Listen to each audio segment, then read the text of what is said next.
Hola, ¿cómo está? Mi nombre es Ulises Alejandro Zapatas Calvillo y soy del grupo 502 y me tocó hablar de las partes de un cilindro neumático. El vástago o el eje fabricado en acero inoxidable cromado, endurecido y también en acero inoxidable cromado. El pistón interno fabricado en aluminio y juntas de labios de poliuretano. Imán de emplasto ferrita para detección de magnetismo.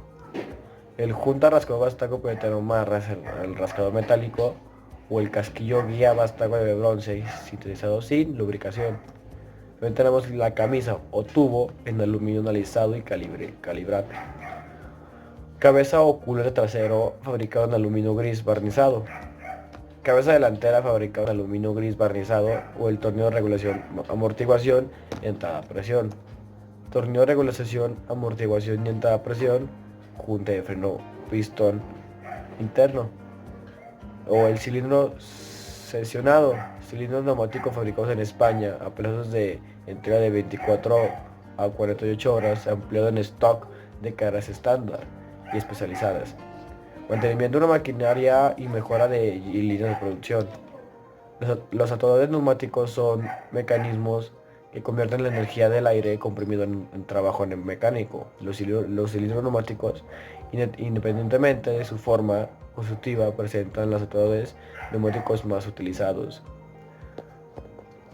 Y dentro de ellos existen un tipo de fundamentales de atadores neumáticos, de los cuales derivan otras construcciones especiales, cilindros de simple efecto y de doble efecto. El cilindro de doble efecto presenta dos entradas de aire para producir carreras de trabajo y de salida de retroceso. Realiza tanto su carrera de avance como los de retroceso por acción de aire comprimido. Su denominación es debida a que emplea dos caras del émbolo, el aire en ambas caras, por lo que estos componentes pueden utilizar trabajo de ambos sin sentidos. Cilindros de simple efecto. Los cilindros de simple efecto son aquellos que solo realizan un trabajo cuando se desplaza su elemento móvil, basta en un único sentido, es decir, realizan el trabajo en una sola cara de ciclo. Estos cilindros se utilizan para trabajar de desplazamientos cortos a los de vástago cilindro no realice cargas superiores, generalmente a 100 metros. Cilindro en bolo. Disculpen, el desplazamiento del cilindro por efecto del aire comprimido tiene lugar en un solo sentido, que es el de avance, por lo que ese tipo de cilindros el trabajo únicamente se efectúa en ese sentido. El retroceso generalmente se consigue gracias a la incorporación de un muelle que se encuentra situado en el interior del cilindro. Asimismo existen cilindros de simple efecto sin muelle, en los que el retroceso puede ser realizado por el propio peso del émbolo y el vástago, y el procedimiento del cilindro es cilindros de membrana. Una membrana de goma, plástico o metal emplazado aquí el émbolo del vástago está fijado sobre el centro de la membrana. En algunos vástagos puede adoptar forma plana o forma de una superficie de acción. Se consiguen carreras cortas a 50 metros cuadrados. La carrera de retorno se realiza mediante un resorte antagonista por la tensión de la misma membrana para carreras cortas. Los cilindros de membrana enrollable. La construcción de esos cilindros es similar a las de los anteriores. También se emplea una membrana que cuando son sometida a la presión del aire se desarrolla a lo largo de la pared interior del cilindro y hace salir el vástago. El rozamiento es mucho menor. Los materiales de construcción aseguran que una larga duración de condiciones de trabajo normales. Los cilindros de doble efecto es aquel que tiene dos entradas del aire para su control de una cámara y la otra de una de la otra. Esas dos entradas deberían ir conectadas a la válvula de control y actualmente siendo habitualmente necesarias. Válvulas que un mayor número de vías, un ejemplo de este tipo son las válvulas de la zona 5x2, las más utilizadas en este tipo de cilindros. Los cilindros de amortiguación interna. Los cilindros de amortiguación interna son aquellos que disponen de dichos dispositivos. De los cilindros de doble efecto, la fuerza efectiva en el avance es diferente a la equivalente de retroceso, ya que las superficies efectivas sobre las cuales actúa la presión del aire son distintas en cada caso. Cilindro de vástago pasante. Cilindro de compacto serie de SMPC disponible en múltiples versiones del grado de satisfacer las siguientes exigencias del mercado: ejecución con o sin detección magnética, simple efecto vástago extendido, retraído y pasante, versión de doble efecto antirrotación y doble efecto vástago pasante, tab de 2, 3, 4 módulos, multiposición con 2 o 3 módulos, fijaciones compatibles a normas de ISO de 15552 del 0 al 32 o al 100 o del 0 al 100. Signos posicionados para aplicaciones de proceso continuo, control de apertura y cierre, válvulas, dame con puertas y tiro forzado, sin control de ventilación de hornos o control de nivel de celdas de flotación. SMC pone a su disposición nuestro equipo de trabajo. Nuestros posicionadores lineales o rotativos nos permiten ofrecerles soluciones efectivos adaptadas específicamente a los requerimientos de su empresa que necesita. Cilindros TADEM. Los cilindros de doble pistón o TADEM consisten en dos cilindros de doble efecto acoplados de una serie con un vástago de común forma una unidad compacta, aplicando simultáneamente presión sobre los dos envuelos, obteniendo una fuerza de casi doble de un cilindro convencional del mismo diámetro. Y ese es el fin de mi investigación, que creo que está muy completa. Ya si piensa o cree que me faltó algo, con gusto nos puede comentar. Hasta luego.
días o noches, depende cuando se vea este video. Mi nombre es Diego Armando Romares, soy del 502 y hoy vengo a presentar los temas que me tocaron, en los cuales son cilindro telescopio, actuadores rotativos, cilindros de giro, actuadores de embolo giratorio, motor neumático de paletas, motores de engranaje, de pistones radiales y de pistón axial. Bueno, empecemos con esto. Primero que nada tenemos el cilindro telescopio, el cual es un actuador lineal que hace una carrera mayor a la longitud total del cilindro cerrado. El concepto constructivo de estos cilindros es colocar varios cilindros en uno para que la elección se realice en función de la fuerza de empuje de la última extensión. Esto quiere decir que, por ejemplo, tenemos un cilindro, tenemos que agregar 2 o 3, depende de la longitud o del volumen deseado. Por eso en la imagen se muestran 3, porque dentro de uno se colocan 2 o 3. Después tenemos los actuadores rotativos. Estos convierten la energía del aire comprimido en trabajo mecánico. Aunque es esencial, son idénticos a los actuadores hidráulicos. En este caso, el rango de comprensión es menor. Los modelos neumáticos son simples posicionamientos. El trabajo por actuador de estas características puede ser lineal o rotativo. Las características serían que ángulos de rotación fáciles de realizar. Para usos más frecuentes comprende los puntos de inicio de gira, que estos son de entre 45 y 90 grados cuando está solo el cilindro, y 3 ángulos de rotación, 90, 180 y 270. Tienen una operación estable. El diseño es muy exclusivo para que no haya fugas en ella. Garantiza también rotación baja y mucha estabilidad. También tenemos resistencias a altas temperaturas de trabajo, que estas son de menos 5 grados centígrados a 80 grados centígrados. Larga vida de uso. Esto tiene un amortiguador incorporado. Se combina con un eje de paletas que garantizan una vida de uso muy prolongada, o sea, muy larga. Después tendríamos lo que viene siendo los cilindros de giro. Los cilindros de giro hacen una ejecución de cilindros de doble efecto. El vástago es una cremallera que acciona un piñón y transforma el movimiento lineal en un movimiento giratorio hacia la izquierda o hacia la derecha. Según el sentido de embolo, los ángulos de giro de corrientes pueden ser de entre 45, 90, 180, 290 hasta 720 grados. Después tenemos lo que es un actuador giratorio. Como los cilindros de giro, es casi igual. También puede realizar un movimiento angular limitado, que rara vez sobrepasa los 300 grados. Después tenemos el motor neumático. ¿Cómo funciona? Funciona gracias a su flexibilidad y adaptación. Los motores pueden utilizarse en distintos contextos y aplicaciones. Se pueden disociar dos partes en un motor neumático, que es disociar, o sea que podemos encontrar dos partes en nuestro motor, las cuales son la parte neumática, que esta consiste en que el motor funcione gracias a disminución de presión de aire comprimido, y después tendríamos la parte de reducción, que permite ajustar la velocidad en función de la aplicación deseada. Aquí tenemos la parte neumática. La parte neumática se compone de un estator que contiene un rotor cerrado en sus dos extremos por las bridas. ¿Cómo funciona este rotor del que estoy hablando?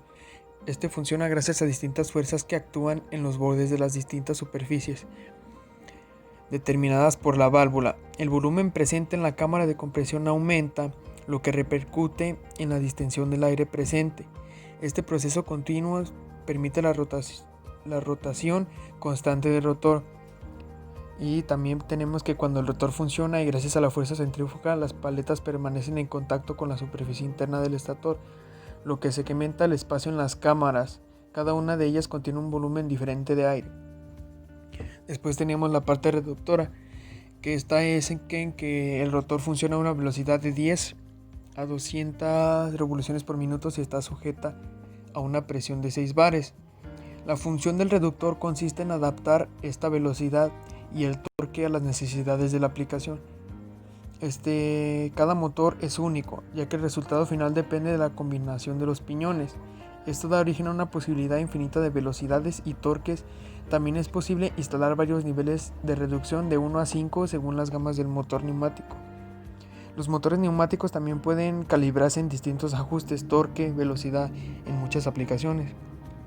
Además, las funcionalidades casi infinitas en términos de configuración, los motores, estos neumáticos, se adaptan a todos los entornos de trabajo con motores rectos o de transmisión, de ángulo, etc.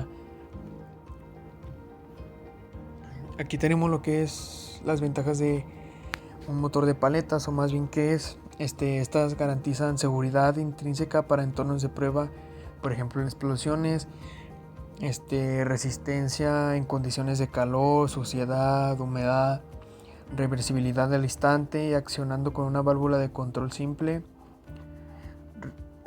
peso compacto, o sea que es ligero en comparación de otros motores eléctricos, modelos de acero inoxidable para uso agresivo o en la industria o algo así. También podemos encontrarlos en motores que hacen alimentos. Estos también tienen altas y bajas velocidades de rotación. Aquí enseguida se muestran los tipos de motores. Aquí tenemos uno de paletas tipo CR, que es un motor reversible. Estos trabajan a un voltaje, como se muestra aquí. Se fabrican en dos grupos: motor SR sin reductor de velocidad y motor SR con reducciones de velocidad. Después tenemos motor de paletas tipo MA-RM. Estos pueden ser reversible o con giro en sentido de izquierda a derecha al solicitar el motor. Son motores de aspecto cilíndrico y de pequeños diámetros, como se muestra en la imagen.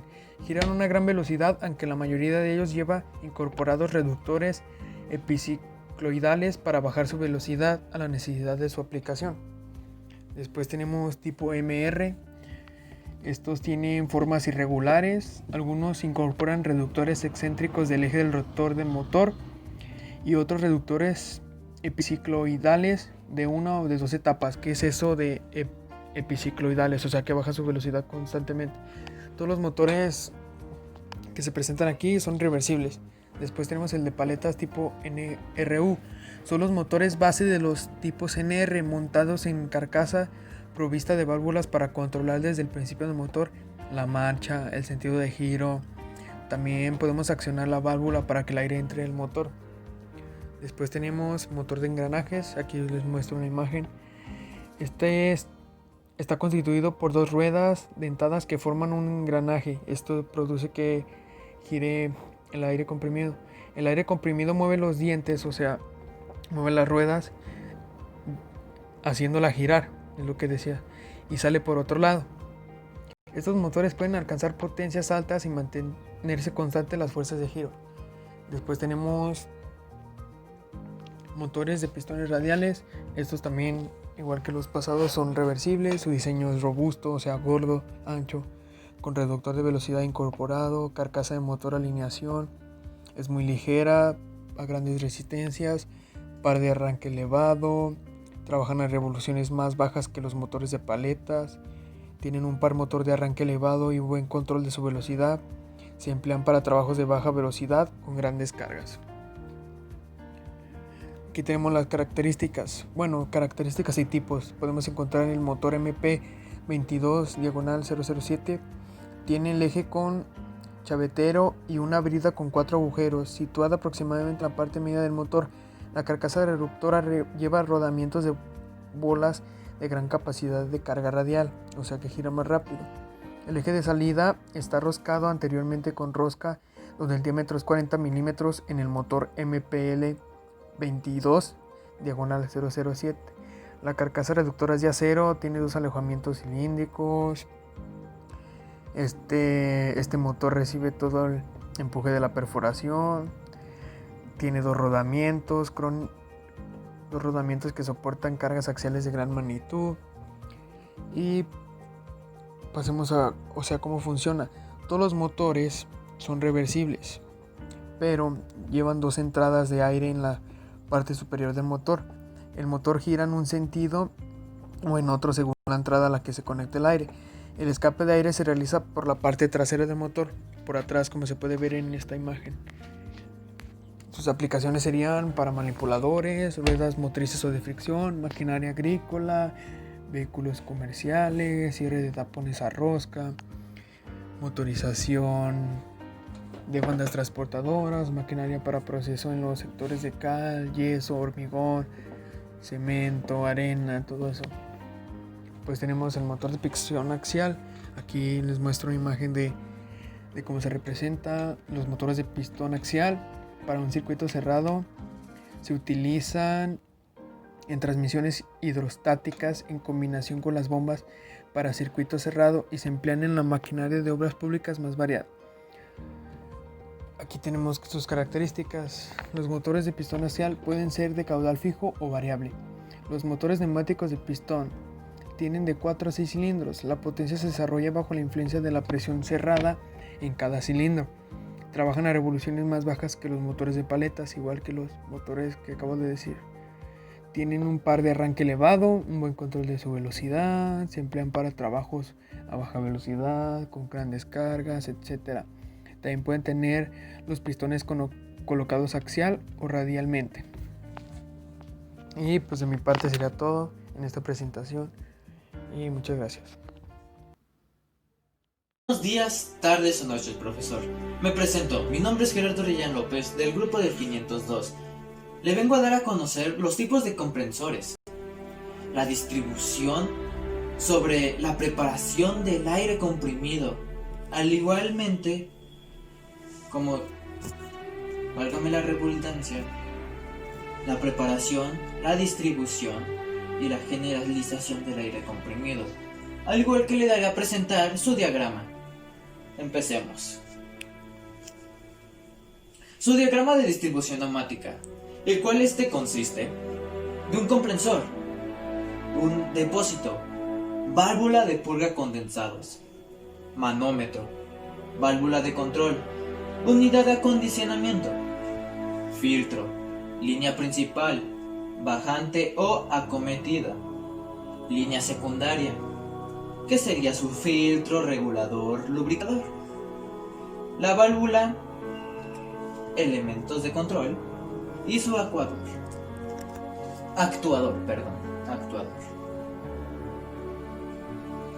La generalización, preparación y distribución del aire comprimido. Para generar aire comprimido necesitamos una máquina que reduzca el volumen del gas, que lo haga más pequeño para que salga más rápido, así como igual lo conocemos, para incrementar su presión. Este tipo de máquinas las conocemos como comprensores. Ahorita le daré a conocer los tipos de máquinas o motores sobre la comprensión. Dentro de la máquina para fluidos, está catalogada como una máquina térmica, ya que al comprimir el gas variamos su densidad al mismo tiempo que se podría catalogar como una máquina hidráulica. Seguimos, pero ahora le voy a presentar en el mercado en el cual se puede, ¿cómo le puedo decir? Podemos encontrar el compresor alternativo, el cual el compresor alternativo lo que hace es realizar y aspirar aire de un recinto hermético y reducir su volumen hasta alcanzar la presión deseada.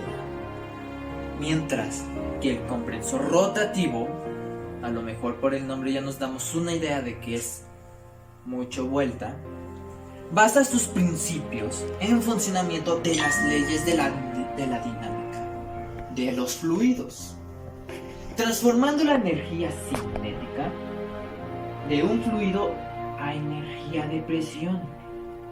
Impresionante. Ahora sobre la preparación del aire comprimido. No solo consiste en obtener el aire a presión. No. También se debe de limpiar y saber que esté seco el aire, como aquí ya lo podemos estar observando, ya que una vez conseguido esto hay que controlar que dicho aire esté seco y limpio. Su preparación del aire es recomendada muchísimo utilizar los elementos citados a continuación: el filtro de aspiración, el compresor, acumulador de aire a presión y su secador. Asimismo, tras las fases previas de la preparación del aire, ahora solamente queda distribuirla, pasarla a todas las máquinas, el aire a presión para que empiece a trabajar.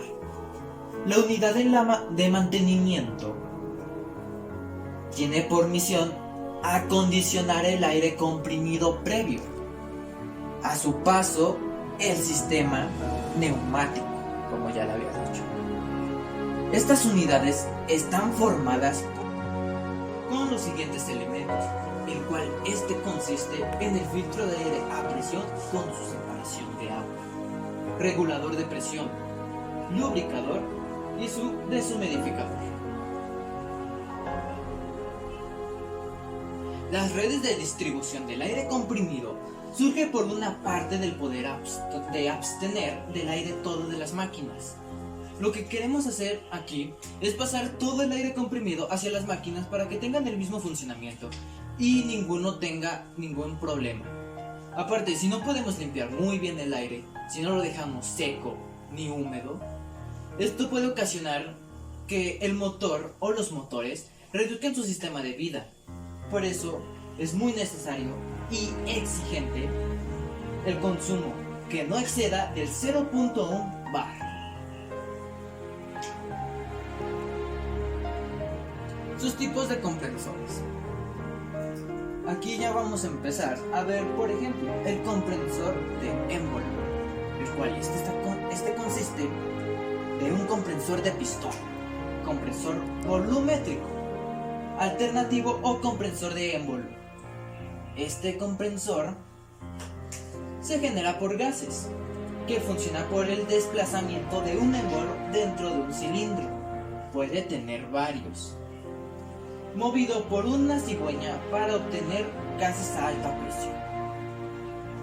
Aquí podemos observar que mientras va pasando el aire, se activa el aire a presión y va moviendo esto. Una rotación, lo que podemos estar observando. Compresor de membrana. Su función es muy sencilla. El motor acciona un mecanismo de cigüeñal, biela o pistón. Esto transforma el movimiento rotativo del motor en un movimiento rectilíneo o alternativo. Vamos que hace que suba y baje el pistón, como si fuera un motor de un coche. Sube y baja. En el cabezal del pistón está instalada una membrana que oscila empujando por el pistón, haciendo que el aire se comprima más en el interior de una pequeña cámara y gracias a una válvula que evita que el aire vuelva a salir de ella.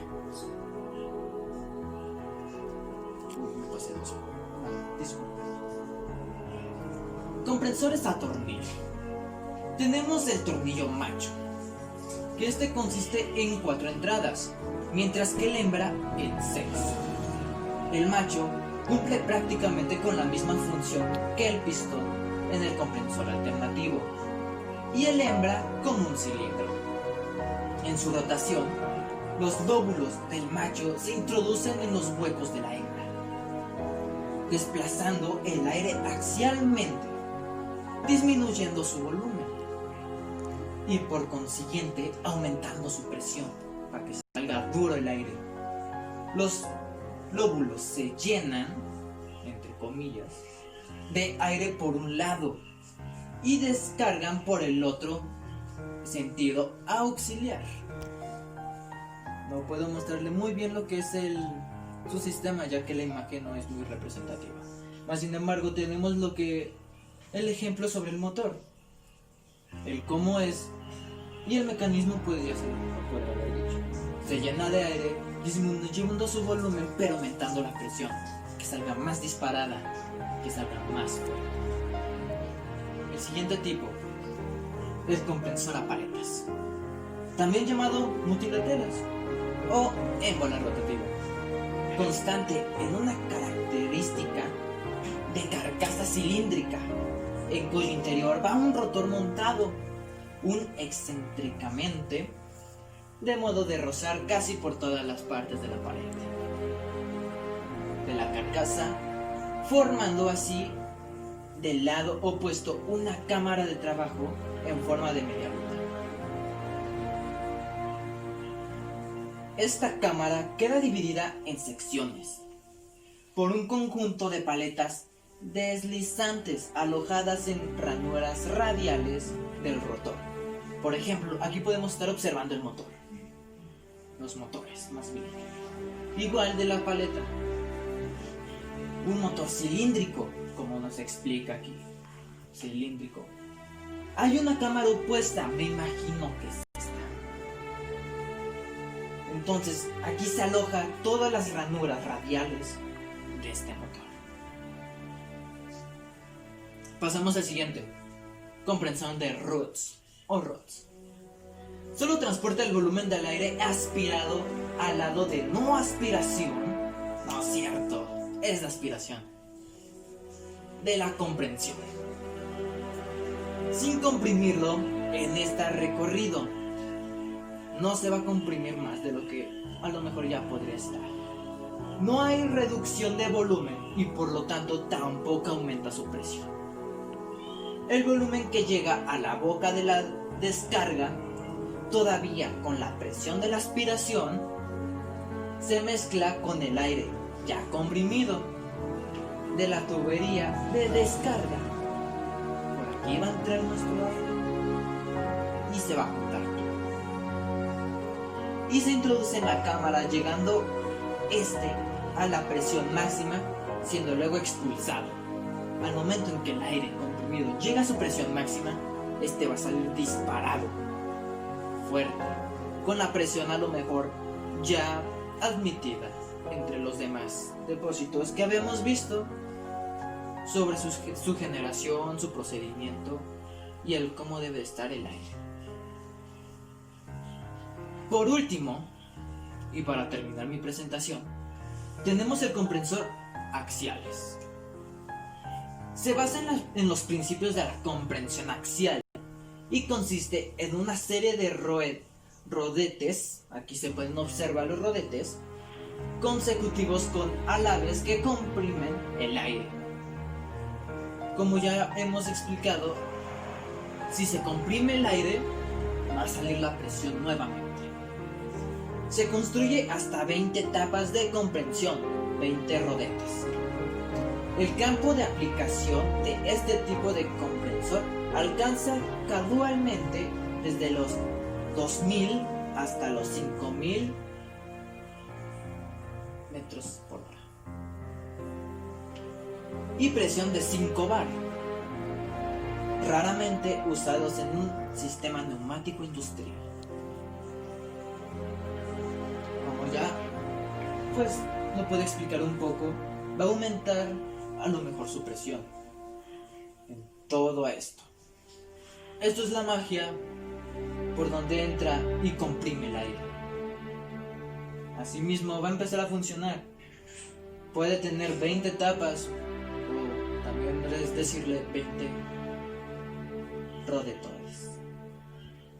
Hasta aquí mi presentación, profesor. Le paso la presentación a alguno de mis compañeros que siguen actualmente. Sin embargo, a lo mejor nos seguimos viendo. Esta fue mi presentación y que tenga un excelente día.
Tardes, me presento, soy Francisco Guadalupe Díaz Anguiano, soy del equipo de Ángel Arias Palos, Diego Armando Romo, Gerardo Orellán López y Brandon Gustavo. Los temas que me tocaron son el compresor radial, acumulador de aire comprimido, la preparación del aire comprimido, unidad de mantenimiento de preparación, el enfriamiento, el secado por absorción y por adsorción, el tratamiento del aire comprimido, el regulador de presión y por último el lubricador. Que vendrán siendo los elementos básicos para el tratado y uso del aire comprimido, y a su vez de cómo se usan y qué importancia tienen a la hora de utilizarse este mismo. Bueno, vamos a empezar con los elementos para el uso del aire comprimido. Primero que nada tenemos al compresor radial o centrífugo, el cual es una turbomáquina de alta velocidad rotacional que consta de dos partes fundamentales. Una es el impulsor o rotor giratorio y otra parte es la carcasa o estator. El rotor es el elemento que convierte la energía mecánica del eje en cantidad de movimiento y por tanto energía cinética del fluido. En la carcasa se encuentra incorporado el elemento que convierte la energía cinética en energía potencial de presión, el difusor, completando así la escala de conversión de energía. El difusor puede ser del tipo de paletas sustancialmente radiales o de caracol. La fuerza centrífuga aplicada al vapor confinado entre los álabes del impulsor y que gira con los mismos origina la autocompresión del vapor en forma similar a la que se presenta con la fuerza de gravedad, que hace que las capas superiores de una columna de gas compriman a las inferiores. El compresor centrífugo se fundamenta esencialmente en una o varias ruedas impulsoras que se montan sobre un eje de acero y se encierran en una cubierta de hierro fundido. El número de turbinas que se pueden ensamblar depende principalmente de la magnitud de la presión que queremos desarrollar durante el proceso de compresión. La acción del impulsor es tal que tanto la columna estática como la velocidad del vapor aumentan por la energía que se imparte en el mismo. Ahora bien, el diagrama que tenemos nos muestra las partes principales del compresor, el cual es el rotor, el difusor, colector, descarga, admisión y el eje. Seguimos con el acumulador de aire comprimido, el cual es un depósito generalmente cilíndrico que almacena la energía neumática creada por el compresor. Suelen ir equipados, como lo dice la imagen, con una válvula de seguridad, un manómetro, un termómetro, un presostato, si el sistema de regulación es intermitente, una válvula de cierre, una válvula de purga y en los tamaños grandes una compuerta para la limpieza. Compensa las oscilaciones de presión en la red debidas al consumo y al flujo pulsatorio característico de los compresores de émbolo. Permite tiempos de descanso, facilita el enfriamiento del aire y retiene las impurezas procedentes del compresor. Sin embargo, los contenedores de aire comprimido tienen ciertos riesgos, los cuales son los defectos de diseño del aparato, los cuales son la sobrepresión en el aparato, sobrepresión de presencia de fuego exterior, disminución de espesores de sus materiales, corrosiones, erosiones. Y bien, también el sobredimensionar los compresores de aire es extremadamente ineficiente porque la mayoría de los sistemas operando a carga parcial consumen más energía por unidad de volumen de aire producido. Entonces es conveniente tener más compresores pequeños para así permitir una operación más eficiente cuando la demanda es menor y es menor que la demanda de pico. Entonces, este también se conoce que tiene ciertas utilidades como la de separar a veces las impurezas del aire que llegan a él. También algunos se incluyen con unos filtros, los cuales liberan de sustancias que puedan contaminar el aire. Bien, la preparación del aire comprimido no solo consiste en obtener aire a una presión determinada, ya que a su vez, conseguido esto, hay que controlar dicho aire que esté seco y que esté limpio. Es uno de los procesos más decisivos, ya que de él depende la calidad del aire que se vaya a tratar después. Entonces, para se tienen que tener en cuenta ciertos puntos, el cual es la pureza del aire, la cantidad de aire comprimido que sea suficiente, la presión acorde con las necesidades,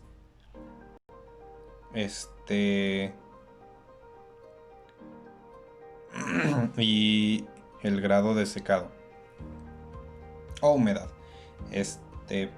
Para ello se tienen informaciones como lo son que las partículas sólidas, el agua y el aceite.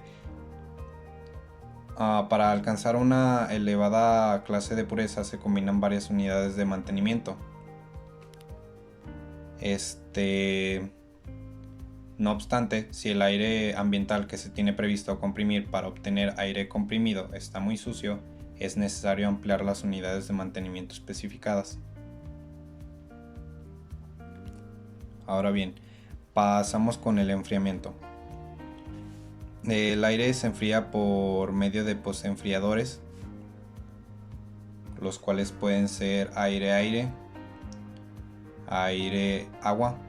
La diferencia suele ser en el uso. El de agua es adecuado para temperaturas y humedad muy alta, así como donde hay presencia de partículas extrañas más grandes. Pero suele tener un mayor costo de operación por el fluido de trabajo y la instalación. Y el aire-aire se utiliza donde el aire tiene alta presencia de contaminantes.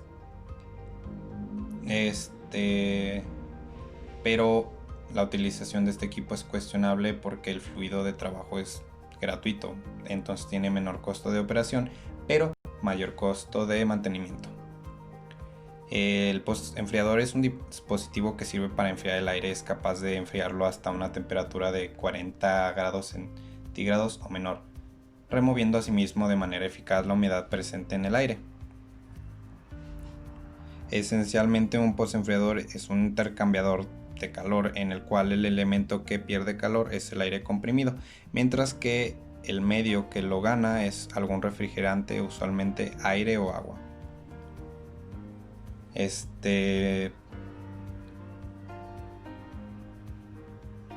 Pasamos después con el secado por absorción. Como antes ya los mencionamos, después de estos procesos se necesita secar el aire para así liberarlo de ciertas impurezas. El primer secado es por absorción. Es un procedimiento de secado puramente químico. El aire comprimido pasa a través de un lecho de sustancias secantes. En cuanto el agua o vapor de agua entra en contacto con dicha sustancia, se combina químicamente con esta y se desprende como mezcla de agua y sustancia secante. Esta mezcla tiene que ser eliminada regularmente del absorbedor. Ello se puede realizar manual o automáticamente. Con el tiempo se consume la sustancia secante y debe suplirse en intervalos regulares de 2 a 4 veces al año. Este proceso se distingue porque su instalación es simple, reduce los gastos mecánicos porque el secador no tiene piezas móviles y no necesita una energía exterior. Esta es la representación del aire del secado por absorción. Y una que es más utilizada es por adsorción. El secador de absorción se instala aguas abajo del compresor con la misión de secar el aire comprimido para reducir su contenido en vapor de agua, evitando las condensaciones en los puntos de trabajo. Los secadores que utilizan agentes desecantes para secar el aire comprimido emplean un proceso conocido como adsorción, que es distinto de la absorción. La diferencia fundamental es que el proceso de adsorción, la humedad se adhiere al desecante sin disolverse. En secadores desecantes más modernos, reactivados por calor, cuentan con un calefactor para calentar el aire que se inyecta, ya que a mayor temperatura el aire puede contener más humedad y así eliminar la contenida en el equipo en forma más rápida y con menor consumo de energía. Estos secados se utilizan para eliminar la humedad, ya que estos pueden intervenir en los procesos de aire comprimido, ya que la eficacia de se vuelve menor al tener presencia de humedad en el mismo. El tratamiento del aire comprimido se basa en que se eliminan las impurezas líquidas y sólidas, el polvo y la humedad, pero eso en mayor o menor proporción. Las primeras son principalmente restos de aceite procedentes del compresor y vapor de agua. Las segundas están formadas por polvo y aspirado, y las partículas sólidas desprendidas de la instalación por efectos de oxidación. Unas y otras reducen la vida útil en los equipos neumáticos. El primer colaborador de la limpieza del aire es el depósito acumulador. En su interior se facilita la condensación de agua y la precipitación de los aceites que sobrepasan el separador aire-aceite del compresor. Los otros elementos a destacar en el tratamiento del aire comprimido en un circuito neumático son, como ya lo mencionamos, los secadores, el filtro regulador de presión y el lubricador, que más adelante los vamos a tocar. La única forma de conseguir un aire comprimido limpio y seco es la instalación en el equipo de compresión de aire de un secador frigorífico y de una batería de filtro de la red. La cantidad de filtros dependerá del grado de pureza de aire que se quiera alcanzar. Entonces, el diagrama de tratamiento lo tenemos a continuación, donde la primera parte es el compresor, luego pasa al depósito, luego a un filtro, luego al secador, luego a los filtros, que depende del uso que se necesiten, y el separador de condensados. Estos procesos a veces pueden variar según los equipos que se utilicen. El filtro de aire comprimido es uno de los elementos más importantes, ya que es un equipo que se utiliza para el tratamiento del aire comprimido y su principal misión es limpiar el aire comprimido de impurezas de todo tipo. La contaminación del aire comprimido es un problema fuerte que no puede ser ignorado. Incluso el uso más simple y básico del aire comprimido requiere de un tratamiento mínimo, incluida la eliminación de agua, aceites y sólidos. El sistema de aire comprimido, para tener una producción eficiente y rentable, debe eliminar contaminantes de diferentes fuentes, como lo son desde el aire atmosférico, que contiene vapor de agua, polvo, vapores de aceite y microorganismos. El compresor de aire, como ya mencionamos, los contaminantes, y los recipientes a presión, los cuales generan corrosión e impurezas. Existen diferentes tipos de filtros. Los elementos perdón, los cuales son filtros para la eliminación de aceite. Estos filtros se utilizan para una eliminación altamente eficiente de partículas sólidas, aerosoles de aceite y agua del aire comprimido. El filtro de aire comprimido de carbón activado, el cual es un excelente absorbente para vapores de aceite y un medio adecuado para la purificación del aire comprimido. El filtro de aire comprimido con catalizador, el cual utiliza catalizadores o elementos filtrantes de 2 etapas para una reducción altamente eficiente del monóxido de carbono, así como de algunas otras sustancias de aire respirable comprimido. Y están también los prefiltros. Estos están diseñados para la eliminación eficiente de partículas sólidas, gruesas, líquidos y demás presentes en el aire comprimido. Este tipo de filtro se utiliza generalmente como un prefiltro para el filtro coalescente posterior. Son requeridos por compresores no lubricados y lubricados. El regulador de presión es una válvula que controla una característica específica del sistema. Consta básicamente de un compresor, un evaporador, un condensador y un dispositivo de dosificación o regulación del refrigerante, tuberías, refrigerante o sustancias de trabajo.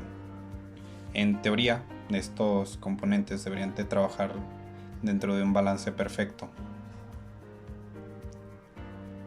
Y su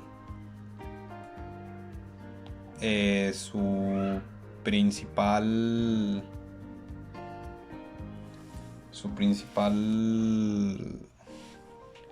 función es para que la regulación pueda hacer funcionar correcta y efectivamente a todas las variaciones que se encuentren en el sistema. Hay hay reguladores para el control de presión del evaporador, que es para proveer presiones y temperaturas de evaporador constante.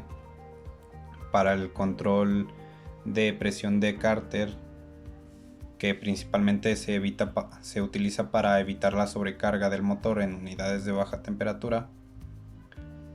Para el control de derivación de gas caliente, que es para modular la capacidad del compresor, y la del control de presión de descarga, y esta es para la refrigeración de aire acondicionado, que se utiliza un condensado enfriado con aire, el cual debe operar durante los meses de primavera, verano e invierno, sujetos a cambios ambientales.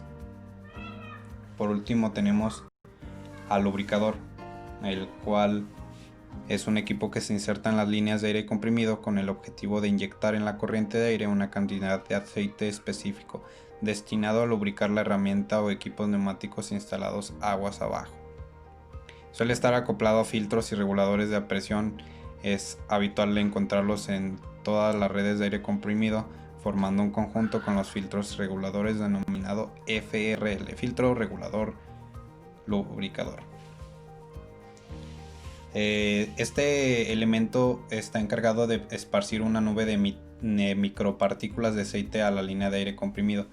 Este funciona a partir del principio de Venturi, reduciendo el área de flujo, lo que aumenta la velocidad de fluido, y pulverizando una gota de aceite para que esta se distribuya uniformemente en los equipos conectados a la corriente neumático.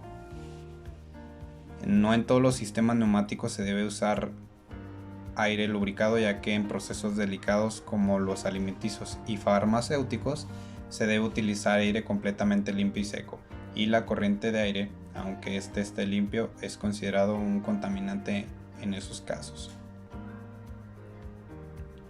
Algunas recomendaciones para conservarlo bien son: la dirección de flujo de aire no debe invertirse, es decir, el aire debe circular en sentido indicado por la flecha grabada en el cuerpo del lubricador. Antes de la instalación, los contaminantes tales como el polvo, aceites y desprendimientos de la tubería deben limpiarse para prevenir la mezcla de fragmentos de material sellante. Y bien, todos estos elementos trabajan en conjunto.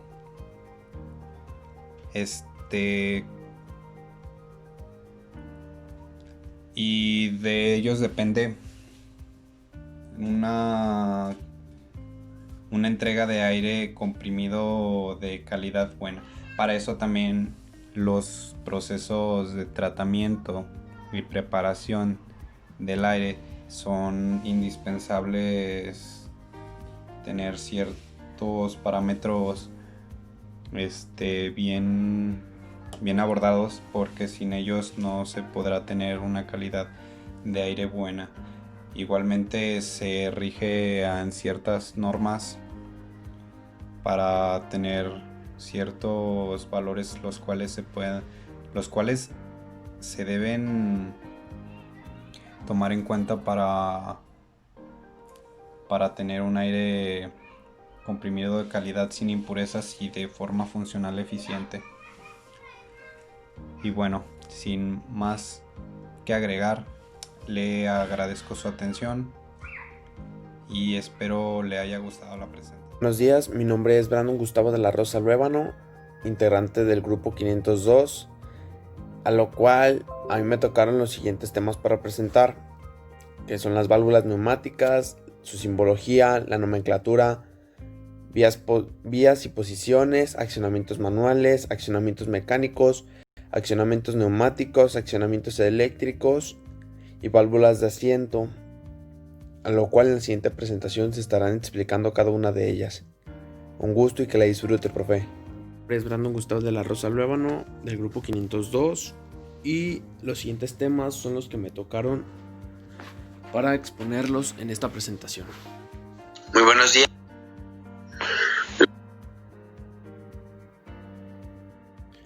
Las válvulas neumáticas. Una válvula es una pieza que sirve para cerrar o abrir un orificio o conducto o para interrumpir comunicación entre dos órganos.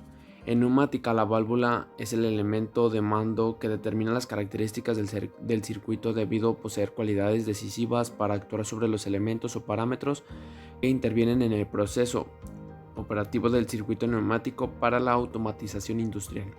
Las válvulas neumáticas son los dispositivos que dirigen y regulan el aire comprimido, gobiernan salida y entrada, el cierre o habilitación, la dirección, la presión y el caudal del aire comprimido.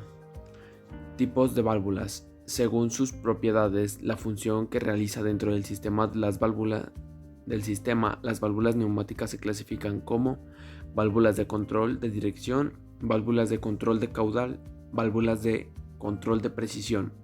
Las válvulas del control de caudal y las de presión se denominan válvulas auxiliares.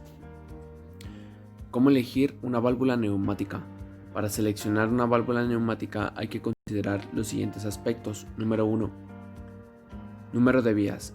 De esta forma llamaremos el número de orificios controlados en la válvula, exceptuando los del pilotaje.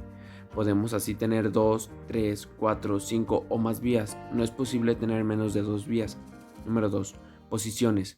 El número de posiciones estables del elemento de distribución puede tenerse válvulas de 2, 3, 4 o más posiciones. No es posible tener un número de menos de 2 posiciones. Número 3. Caudal. Se calcula a partir del flujo, es el volumen del fluido que pasa por determinado elemento en la unidad de tiempo. Sistemas de accionamiento. Una característica importante de toda válvula es su clase de accionamiento o mandado, debido a que de acuerdo con ello dentro de la cadena de mando de un equipo neumático se empleará como elemento emisor de señal, órgano de control o de regularización. Entonces las válvulas se designan de acuerdo al número de vías y posiciones. Por ejemplo, 2 de 2, 2 vías, 2 posiciones. 5 de 2, 5 vías, 2 posiciones. 3 de 2, 3 vías, 2 posiciones. Y 4 de 3, 4 vías, 3 posiciones, etcétera, etcétera. Simbología. La tabla de La tabla de representación de válvulas de distribución. Válvula 2 de 2, normalmente cerrada, como podemos ver. La número 2 es válvula 2 de 2, normalmente abierta. La válvula 3 de 2, normalmente cerrada. Válvula 3 de 2, normalmente abierta. Válvula 4 de 2 es nula. Válvula 4 de 2, normalmente cerrada. Válvula 3 de 3, con posición neutra, normalmente cerrada. Válvula 4 de 3, con posición neutra, normalmente cerrada. Válvula 4 de 3, con posición neutra, a escape. Y válvula 5 de 2 es nula. Válvula 5 de 3, posición normalmente cerrada. Válvula 5 de 3 en posición normalmente abierta. La nomenclatura. El término nomenclatura puede referirse a la nomenclatura química, el conjunto de reglas o fórmulas que se utilizan para nombrar todos los elementos y compuestos químicos a la nomenclatura. En lingüística, el conjunto o sistema de nombres o términos empleados en alguna disciplina u oficio por alguna comunidad. Como en la siguiente imagen podemos ver, se emplean dos elementos, a lo cual se forma una simple operación que nos da igual a 0, tomando en cuenta que los dos números de abajo, Fe2 o O3, dan como resultado la suma de 0. Tipos de nomenclatura. Hay tres tipos de nomenclatura: tradicional, sistemáticas con prefijos y sistemática con números romanos. Número 1. Cuando un elemento tiene un solo número de oxidación, por ejemplo el galio, estado de oxidación más 3, el óxido Ga2O3 se nombra así tradicional óxido de galio. Número 2. Cuando un elemento tiene dos números de oxidación, por ejemplo el plomo, más 2 y más 4, los óxidos PbO y PbO2. Número 3. Cuando el elemento tiene más de dos números de oxidación, aquí es donde entra el contacto el número de sistemas romanos. Vías y posiciones. Las combinaciones más comunes en las siguientes válvulas 2 de 2, 2 vías y 2 posiciones actúan solamente como llave de paso. Una vía es la entrada y la otra es la salida. Cuando están en posición abierta, las dos vías se conectan sin nada en el medio y el aire comprimido fluye con libertad. Código de vías en una válvula. Conductos, norma ISO, norma CETOP. Almacenamiento, alimentación de presión P1. Conductos de trabajo ABC 2, 4 y 6. Escapes RST 3, 5, 7. Conductores de pilotaje ZY y X 12, 14, 16. La ISO, Internacional Organización Estandarizada. La CETOP, Comité Europeo de las Transmisiones Hidráulicas y Neumáticas. Aquí podemos ver los dos sistemas que utilizan la ISO y la CETOP. Lo único que cambia son variantes de letras y los números. Accionamientos manuales. Además de tener en cuenta la cantidad de vías y posiciones que tiene una válvula, existen diferentes tipos de accionamiento o mando. A continuación se describen los tipos de accionamiento más comunes. Accionamiento manual. La característica principal de estas válvulas, el operador decide cuándo quiere que el aire fluya. No es más utilizada justamente porque el objetivo principal de la neumática es automatizar procesos y acotar el trabajo del ser humano. Las opciones para este tipo de accionamiento son mediante un pulsador o una palanca o un pedal. Si se utiliza un botón con o sin retención, la válvula es de las dos posiciones, una cuando está presionando y otra cuando no lo está. En cambio, si se quiere en tres posiciones, la opción más común es la de la palanca, que se puede mover para adelante o para atrás para sacarla del reposo. Accionamiento mecánico. En este tipo de accionamiento se produce alguna acción mecánica que activa la válvula para hacer contacto con algo. Se puede crear muchas maneras para lograr esto. Inclusive en algunos casos se puede hacer cuando golpea uno de lado, cambie de posición y el otro choca con el otro, lo que hace que no cambie.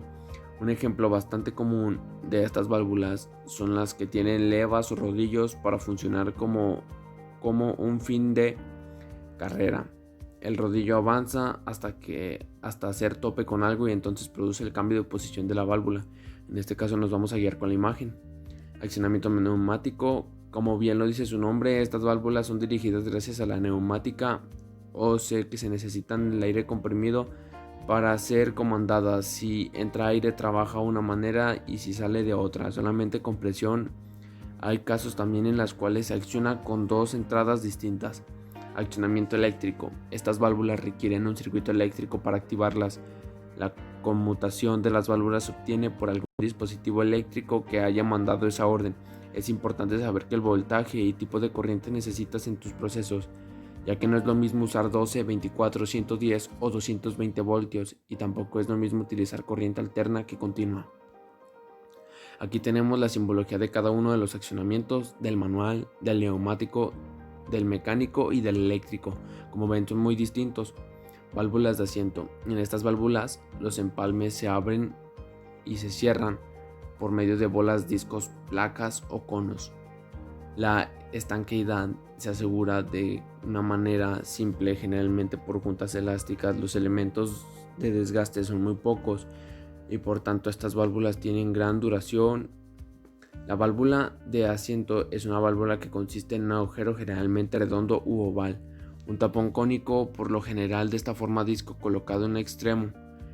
El vástago guía la válvula a través de una guía de la válvula, como podemos ver en la imagen de la derecha, que se ve que el tapón está obstruyendo el paso, ya que esto permite que la válvula no deje pasar ningún fluido al momento de usarse.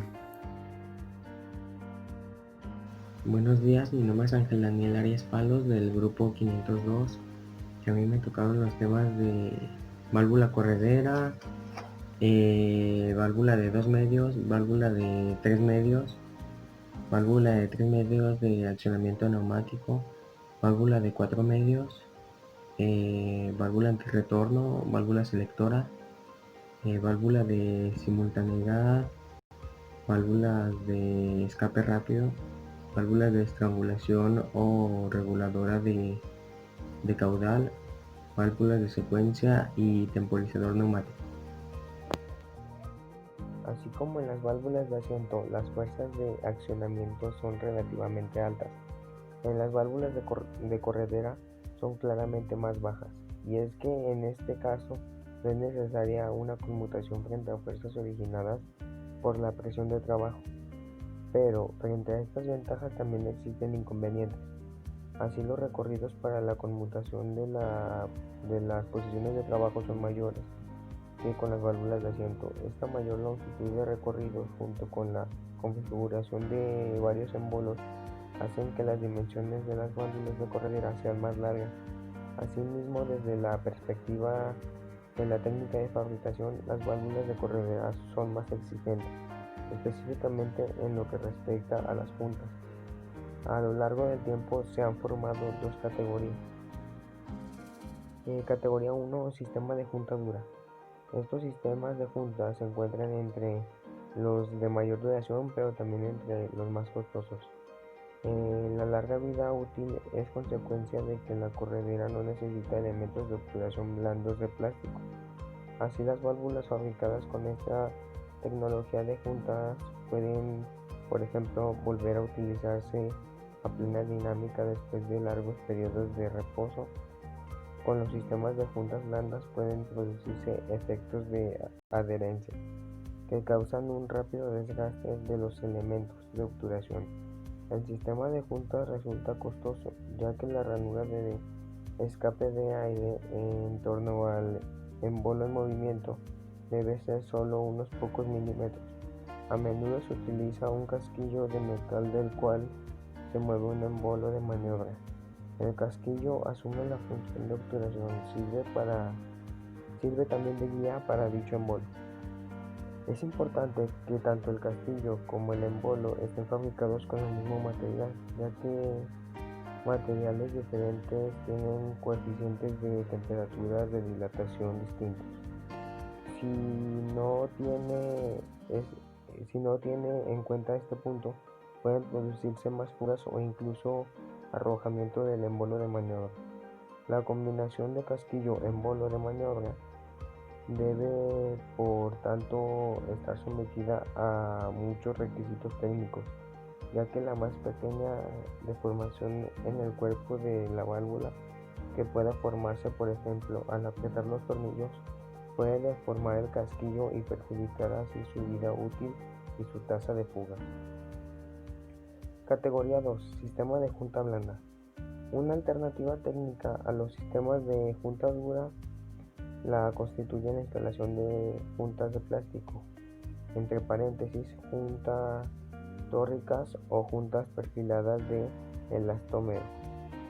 En los embolos, el problema de esta alternativa es que puede producirse un rápido desgaste de juntas de plástico al sobrepasarse los bordes de los canales, entre paréntesis los llamados flancos de mando. Por eso es especialmente importante el diseño de los flancos de mando, ya que solo una óptima armonización entre flancos de mando, junta perfilada y el del elastómero y guía del embolo pueden garantizar un sobrepasado suave con el mínimo desgaste. En primer lugar, las ranuras constituyen un problema en la fabricación y en segundo lugar, el efecto Bernoulli con presiones a partir de 8 bar ocasiones que las juntas se salgan. Esto a su vez se produce un elevado desgaste de la junta. Válvula de 2 medios. Válvula distribuidora 2 medios monoestable. Normalmente cerrada. La válvula es empujada por un resorte contra su asiento y cierra el paso del aire desde P hacia A. Actualmente solamente como llave de paso, una vía es la entrada y otra vía es la salida. Cuando está en posición abierta, las dos vías se conectan sin nada en el medio y el aire comprimido fluye como libertad. Al cerrarse, lógicamente se corta el paso. Estas válvulas pueden ser normalmente cerradas o normalmente abiertas. Según cierren, habiliten el paso respectivamente. En su posición de reposo, lo más común es que sean normalmente cerradas. La válvula de paso de control externo se acciona neumáticamente. Se compone de un accionamiento de membrana y de un cuerpo de válvula de 2 vías. El accionamiento de membrana mueve un husillo con una capa cónica de válvula contra un muelle y conmuta la válvula. El husillo no tiene prensaestopas y dispone de la obturación doble. Válvula de 3 medios. Normalmente son utilizados para manejar cilindros. Simple efecto. Gracias a sus 3 vías en flujo del aire, pueden ir a 2 direcciones distintas y realizar el escape en su posición cerrada. Se puede observar una válvula de asiento plano normalmente cerrada. Esta posición de reposo, en la posición inicial de reposo, la vía 1 está cerrada por la presión aplicada sobre el platillo, mientras la vía 2 se comunica el escape. Cuando se acciona la válvula, la vía 3 queda cerrada y el aire comprimido circula de 1 hacia 2. También existen válvulas de 3 medios normalmente abiertas en su posición de reposo, donde la vía de alimentación 1 se comunica con la vía de alimentación 2 hasta que al pulsar se cierra la entrada de aire y la vía 2 se une con el escape. Válvula de 3 medios, accionamiento automático. Válvula de 3 medios, accionamiento neumático. Perdón, me equivoqué, era neumático. Son válvulas utilizadas para el control de funcionamiento de cilindros de simple efecto y para realizar señales neumáticos. Al tener 3 vías, permiten 2 direcciones de flujo de aire, lo que les ayuda a realizar la alimentación y el escape de la cámara del embolo en un cilindro de simple efecto. El mecanismo está diseñado para ejecutar un solo cilindro una vez se accione el pulsador soltándose este de inmediato de tal manera que el cilindro se desplazará 50 milímetros y volverá a su posición inicial. El riesgo que entraña este mecanismo surge si el operario deja accionado el pulsador, ya que entonces el cilindro realizará ciclos sucesivamente y nunca se detendrá. Para corregir este problema se instala una válvula de simultaneidad y otra válvula de tres medios. De esta forma, la válvula de simultaneidad permite el paso de aire durante un instante determinado para luego cerrarse debido al retorno de muelle de la nueva válvula 3 medios, y de esta manera el pulsador corrige su posición volviendo a la posición inicial. Así se consigue realizar un solo ciclo. Válvula de 4 medios. Una válvula de 4 medios, 4 vías, 2 posiciones, permiten en los pasos del aire de ambas direcciones. Cuando la válvula está en reposo, la vía de entrada está conectada a la vía de utilización, mientras que la otra vía de utilización está puesta en escape con esta válvula. Podemos gobernar un ciclo doble efecto, ya que al accionar la entrada de aire se comunica ahora con la vía de utilización 4 y 2. Se pone a escape. Cuenta con la misma cantidad de posiciones que la anterior, pero al tener una vía más se la suele usar para manejar cilindros doble efecto. Con una posición mete el aire el pistón y con otra lo saca, haciendo que el vástago suba y baje según la ubicación del aire. Válvula antirretorno. Las válvulas antirretorno, también llamadas válvulas de retención, válvulas uniflujo o válvulas check, tienen por objetivo cerrar por completo el paso de un fluido en circulación, bien sea gaseosa o líquido. En este sentido, y dejar paso libre. El contrario tiene la ventaja de un recorrido mínimo del disco u obturador a la posición de apertura total.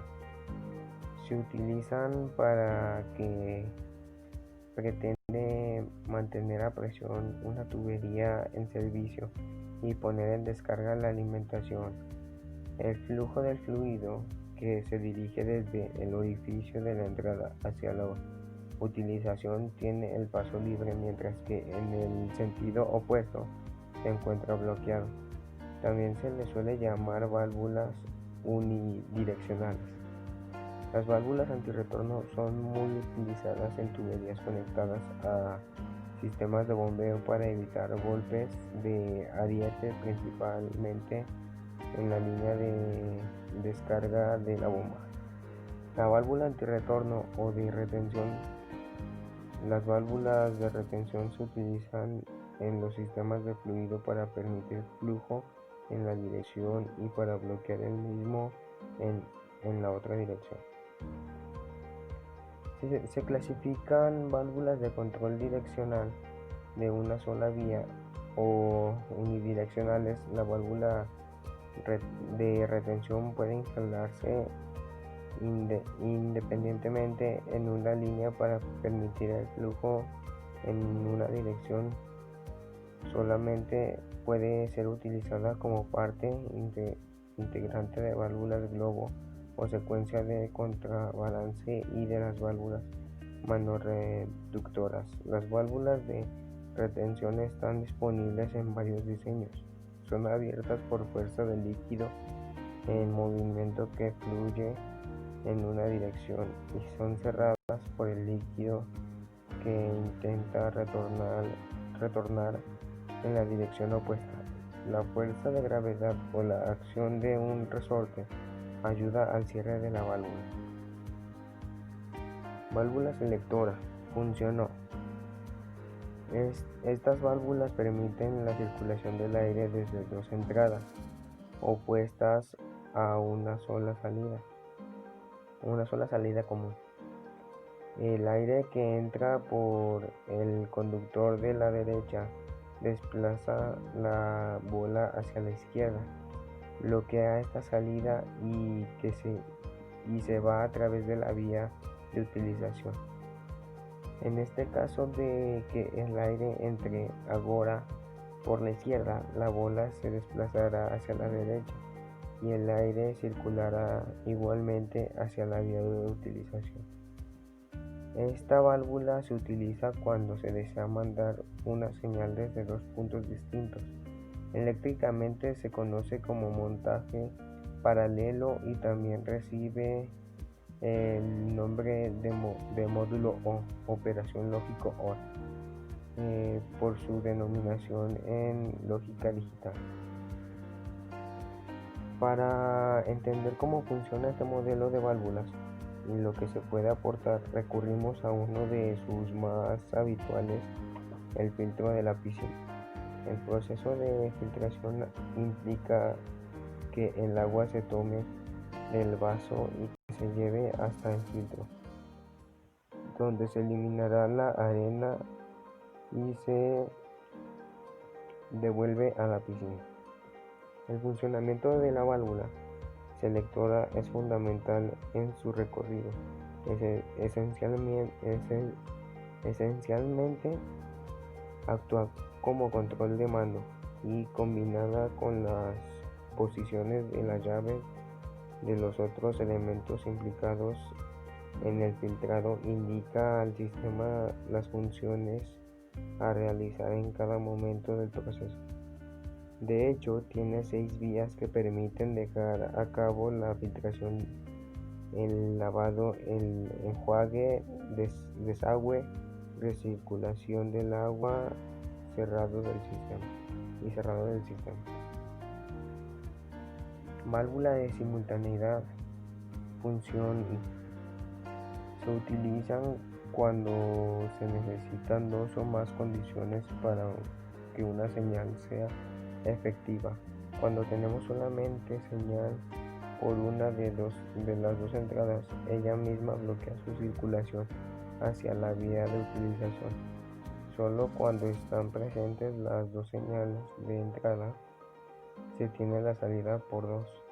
Eléctricamente se conoce como montaje en serie y también recibe el nombre de módulo I, operador lógico AND, por su denominación en lógica digital. Inicialmente el cilindro se encuentra recogido. Una vez pulsando el accionamiento mecánico, el aire a presión pasa a través de los conductos hasta dos válvulas accionadas neumáticamente.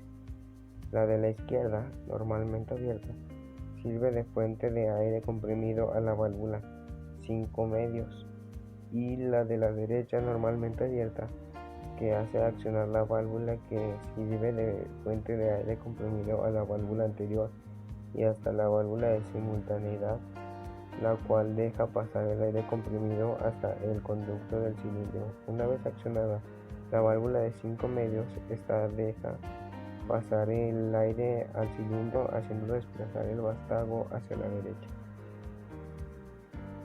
Válvula de escape rápido.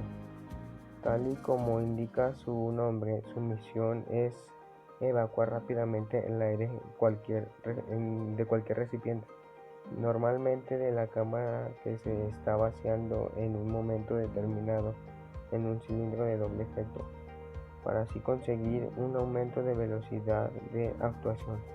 El aire que entra por el orificio de alimentación desplaza la membrana de obturación, lo que bloquea el escape y conecta el orificio, por lo que se llena de determinado recipiente. Cuando cesa la alimentación, en el aire a presión acumulado mueve la membrana hacia hacia y sale con rapidez por el escape. Válvulas de estrangulación o reguladora de caudal. Las válvulas reguladoras o estranguladoras regulan la velocidad del avance y del retroceso del embolo de actuadores neumáticos. Esta regulación se consigue mediante una estrangulación apropiada del caudal de aire comprimido, tanto en sentido de escape como en el sentido de alimentación del aire. Las válvulas reguladoras o estranguladoras regulan la velocidad del avance y del retroceso del embolo de actuadores neumáticos. Esta regulación se consigue mediante una estrangulación apropiada del caudal del aire comprimido, tanto en sentido de escape como en el sentido de la alimentación del aire. En el caso de las válvulas reguladoras GRLA y GRLZ, la función de estrangulación funciona únicamente en un sentido, ya que este sentido de escape o de alimentación, la función de antirretorno, funciona en el sentido contrario. Correspondiente en el caso de la válvula estranguladora GRLO, el efecto de estrangulación se aplica en ambos sentidos. Esta función de estrangulación está a cargo de una hendura anular regulable en el interior de las válvulas. Esta hendura puede aplicarse o reducirse girando el tornillo de la regulación, moleteando o de cabeza ranurada. Ello significa que para regular la estrangulación apropiada no hay más que usar este tornillo. Válvula de secuencia. Las válvulas reguladoras de presión proporcionan una presión constante en un sistema que funcione a una presión más baja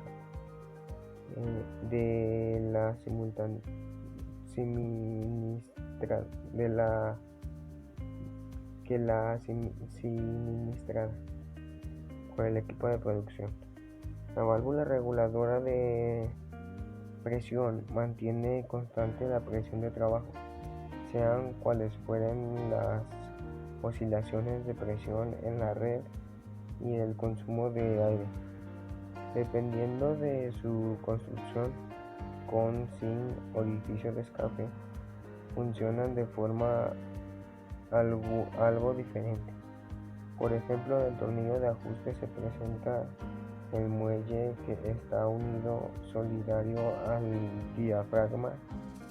Según el ajuste del muelle, se abre más o menos el paso del lado primario al secundario.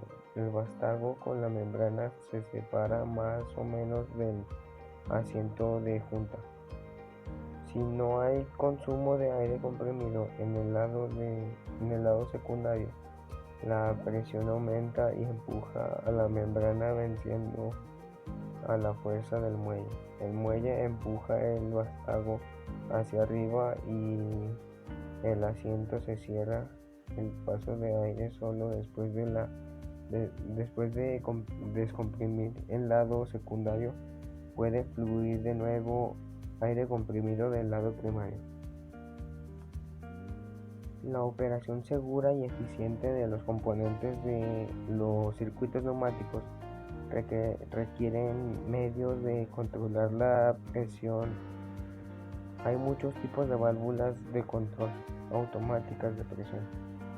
Unas proporcionan simplemente un escape para la presión que excede un ajuste de presión del sistema.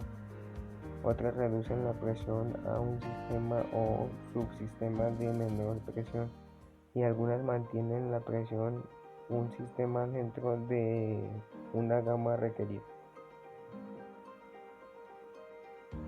Temporizador neumático.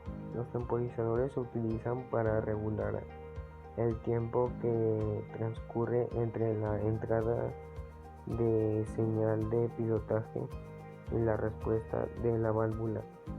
Se trata de la válvula que está compuesta de una regulación graduable, una cámara de acumulación y distribuidor pilotado.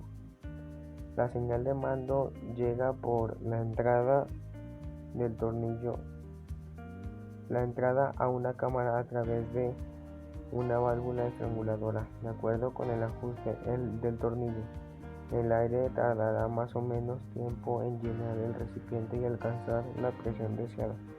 Cuando se llega a esta situación, el aire de la cámara vence la oposición del muelle y la vía de alimentación se comunica con la de utilización para que el temporizador recupere la posición inicial. Hace falta purgar la línea de mando con el fin de que escape el aire del acumulador.